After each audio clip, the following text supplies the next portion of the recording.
గత ఆర్థిక సంవత్సరంలో పడిపోయిన రాష్ట్ర ఆదాయం ప్రభుత్వ బడ్జెట్ అంచనాల్లో వచ్చింది మూడో వంతే 2.21 లక్షల కోట్ల అంచనా వచ్చింది. 1.67 లక్షల కోట్లు. కుప్పగూలిన రియల్ ఎస్టేట్ రంగం, తగ్గిన జీఎస్టీ వసూళ్లు, సగానికి పైగా పడిపోయిన స్టాంపులు రిజిస్ట్రేషన్ల రాబడి 2023-24తో పోలిస్తే 1285 కోట్ల రాబడి తగ్గుదల. కోవిడ్ను మినహాయిస్తే రాష్ట్ర చరిత్రలో ఇదే తొలిసారి. కాక్కు సమర్పించిన వార్షిక నివేదికలో సర్కారు వెల్లడి. ఏం బాధ లేదు.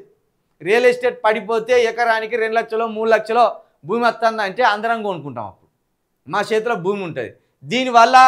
దీనివల్ల ప్రభుత్వానికి వచ్చే పెద్ద ఆదాయం కూడా లేదు. ఎంత తగ్గింది ప్రభుత్వానికి వచ్చే ఆదాయం?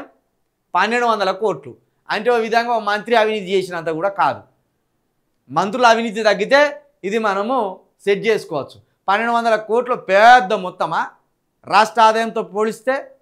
దీన్ని బూచిగా చూపించి మళ్ళీ రియల్ ఎస్టేట్ పెంచుతారా? రియల్ ఎస్టేట్ పెంచితే మధ్యతరగతి పేదల పరిస్థితి ఏంది? ఫ్లాట్లు కొనాలన్నా, ఇండ్లు కొనాలన్నా, వ్యవసాయ భూములు కొనాలన్నా పేదంతో అవుతుందా? ఏమన్నా ఒక్క ముచ్చటన్నా అవుతుందా? అయితే లేదు. కాబట్టి దీంతో మనకు బాధ ఏం లేదు. రియల్ ఎస్టేట్ ఎంత పడిపోతే అంత మంచిదని నిన్న కూడా చెప్పినా, ఇవాళ కూడా చెప్తాను. రెవెన్యూ డిపార్ట్మెంట్ ఎప్పుడైతే బలంగా ముందుకు పోతా ఉంటుందో, రెవెన్యూ వ్యవస్థకు సంబంధించి భారీ డబ్బులు వస్తూ ఉంటాయో, ఈ విధంగా సామాన్య ప్రజలు ఇబ్బంది పడుతూ ఉంటారు.